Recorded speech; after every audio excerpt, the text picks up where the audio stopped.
Hi friends, welcome to Zee square.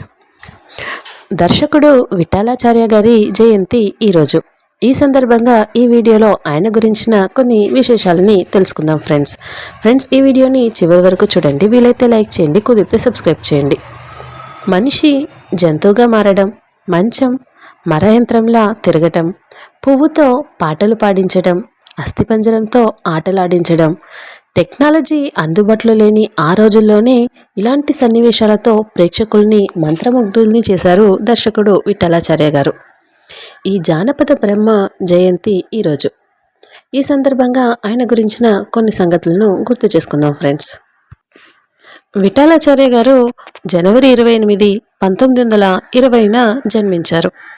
ఈయనను జానపద బ్రహ్మ అని పిలుస్తారు.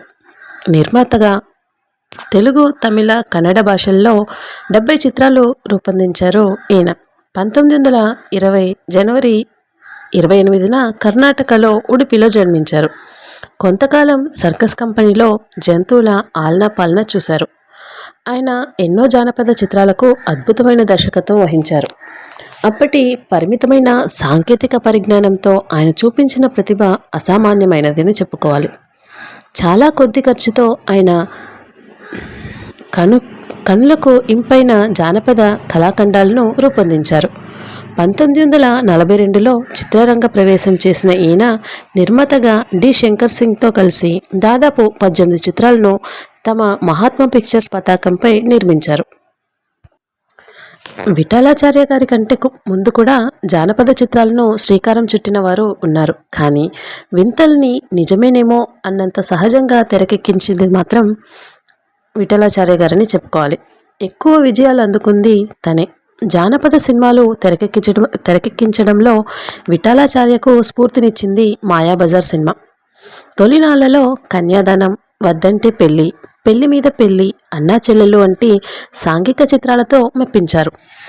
కనకదుర్గ పూజ మహిమతో ఆయన జానపద చిత్రాల విజయ పరంపర అగ్గిబారాట, అగ్గిపిడుగు, చిక్కడు దొరకడు, కదలడు వదలడు, జ్వాలాద్వీప రహస్యం, గండికోట రహస్యం, లక్ష్మీ కటాక్షం, జగన్మోహిని తదితర చిత్రాల్లో కొనసాగింది. ఉన్నది లేనట్టు, లేనిది ఉన్నట్టుగా కంప్యూటర్ గ్రాఫిక్స్తో క్షణాల్లో మాయ చేయొచ్చు. అసలు కంప్యూటర్ ఆ ఊసే లేని ఆ కాలంలో ప్రేక్షకులకు కొత్త అనుభూతి పంచేందుకు విఠలాచార్య పడిన కష్టం అంతా ఇంత కాదు. అందుకే ఆయన్ను హ్యూమన్ టెక్నీషియన్గా పేర్కొన్నారు. మలేషియాకు చెందిన ఓ పరిశోధకుడు ది ఇండియన్ హ్యూమన్ టెక్నీషియన్స్ పేరుతో ఆయన రాసిన పరిశోధన గ్రంథంలో విఠలాచార్య గారికి 5వ స్థానం ఇవ్వడం గమనార్హం. ఎవరన్నారు భారతీయ చిత్రాల్లో సాంకేతిక విలువ కొరవడ్డాయని? ఒక్కసారి విఠలాచార్య సినిమాలు చూడండి అని మరో పరిశోధకుడు అన్నాడంటే విఠలాచార్య గారు ఎంత ముందు చూపుతో సినిమాలు తెరకెక్కించారో అర్థం చేసుకోవచ్చు. ఎన్టీ రామారావు గారు, కాంతారావు గారు వీళ్ళిద్దరికీ మాస్ ఫాలోయింగ్ తెచ్చింది విఠలాచార్య గారి చిత్రాలే. వీటిలో నటీనటులే కాకుండా పక్షులు, జంతువులు కూడా పాత్రధారులు. ట్రిక్ వర్క్కి ఆయన చిత్రాలు ప్రాధాన్యం కల్పించేవి.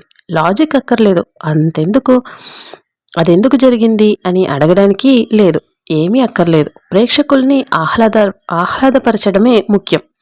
ఇది కమర్షియల్ ఆర్ట్ అనబడే సినిమా. మన ప్రేక్షకులు క్లాస్ సినిమాలు చూడరు, మాస్ చిత్రాలు అనబడే వాటినే ఎక్కువగా చూస్తారు. అందుకే అవే ఎక్కువగా తీశాను. తక్కువ ఖర్చు పెట్టి ఎక్కువ లాభం పొందాలి అన్న సూత్రం కూడా నమ్ముకున్నాను అని విఠలాచార్య గారు ఒక ఇంటర్వ్యూలో అప్పట్లో చెప్పారట. సినిమా నిర్మాణంలో పొదుపు ఎలా చేయాలి అన్న దారి చూపించిన వ్యక్తి కూడా విఠలాచార్య గారే. ఒక పెద్ద మందిరం సెట్ వేస్తే దాన్నే రకరకాల సెట్లుగా మార్చేవారు ఆయన. అంతఃపురం రాజుగారి రహస్య మందిరం, విలన్ ఇల్లు, ఇంకొక రాజుగారి ఇల్లు అన్నీ ఒకే ఒక సెట్లో ఇమిడిపోయేవి. సామాన్య జనానికి సినిమా చూడటంలో లీనమైపోయే ప్రేక్షకులకి ఈ తేడాలు అక్కర్లేదని విఠలాచార్య గారు విశ్వసించేవారు. అలాగే కాస్ట్యూమ్స్, ఆభరణాలు ప్రతి సినిమాకి మార్చవలసిన అవసరం లేదు, ముఖ్య పాత్రకి తప్ప. నటీనటులు కాల్ షీట్లు గల్లంతైతే వాళ్ళని చిలుకలుగానో కోతులుగానో మార్చడం ఆయనకే చెల్లింది. విఠలాచార్య గారు ఎంతో దక్షత, బాధ్యత గల నిర్మాత. నటీనటులకి, టెక్నీషియన్లకి తాను ఇస్తానన్న మొత్తాన్ని విభజించి ప్రతి నెల 1వ తేదీ కల్లా చిన్న పెద్ద అందరికీ చెక్కులు పంపించేసేవారట. ఏది వచ్చినా రాకపోయినా విఠలాచార్య గారి చెక్కు వచ్చేస్తుందన్న నమ్మకం అందరికీ ఉండేదట. ఈ విధానం అరుదైన డైరెక్టర్లకు మాత్రమే కుదురుతుంది. అలాగే నటీనటులకి కాల్ షీట్ అడ్జస్ట్ చేయడంలో కూడా ఆయన నెంబర్ 1 అనిపించుకునేవారు. ముందుగా చెబితే ఒప్పుకున్న డేట్స్ని అటు ఇటుగా మార్చి చిన్న పెద్ద నటీనటులందరికీ సహాయపడేవారు. వేషాల కోసం ఆఫీసులకు వెళ్తే సాధారణంగా డైరెక్టర్లు, నిర్మాతలు వాళ్ళని చూసేవారు కాదు. మేనేజర్ అడ్రస్ తీసుకొని పంపించేస్తాడు. కానీ విఠలాచార్య గారు అలా కాదట. వచ్చిన ప్రతి వాళ్ళని తన గదిలోకి పిలిచి కూర్చోపెట్టి కాఫీ ఇచ్చి మాట్లాడి పంపించేవారట. ఈ విధానం కూడా అరుదే. స్క్రిప్ట్ ముందు రాయించుకొని షెడ్యూల్స్ వేసుకొని టైంకి ముందుగానే షూటింగ్ పూర్తి చేసి అనుకున్న తేదీకి సినిమా విడుదల చేయడం ఆయనకే చెల్లింది. సినిమా ఆరంభించక ముందే విడుదల తేదీ ఇవ్వడం ఎంతమందికి సాధ్యం? సినిమా పరిశ్రమలో ఇది కూడా అరుదే. ఇలాంటి అరుదైన వాటిని అమలుపరిచిన విఠలాచార్య గారు జానపద చిత్రాలకి ఆదరణ తగ్గుతుందన్న ఆలోచనలో అక్కినేని నాగేశ్వరరావు గారితో బీదల పాటలు తీశారట. తన టెక్నీషియన్లందరినీ మార్చి నటీనటులను మార్చి మంచి క్వాలిటీతో చిత్రం రావాలని కృషి చేసి తీశారట. తన విధానానికి భిన్నంగా తీశారు. చిత్రం ఉత్తమంగా ఉంది అని అందరూ ప్రశంసించారు. కానీ డబ్బు రాలేదట. విఠలాచార్య సినిమా ఇలా ఉందేంటి అన్నారంట అందరూ. నా పేరు కాకుండా ఇంకొకరి పేరు వేసిన ఉంటే బాగా నడిచేదేమో అని వ్యాఖ్యానించారు విఠలాచార్య గారు. ఏది అలవాటు చేస్తే ఆ ధోరణిలో వెళ్ళడమే శ్రేయస్కరం అన్నది ఆయన చెప్పిన నీతి. ఫ్రెండ్స్, ఇదండి విఠలాచార్య గారి గురించిన విశేషాలు. ఫ్రెండ్స్, ఈ వీడియో మీకు నచ్చినట్లయితే లైక్ చేయండి, షేర్ చేయండి, సబ్స్క్రైబ్ చేయండి. Thank you for watching.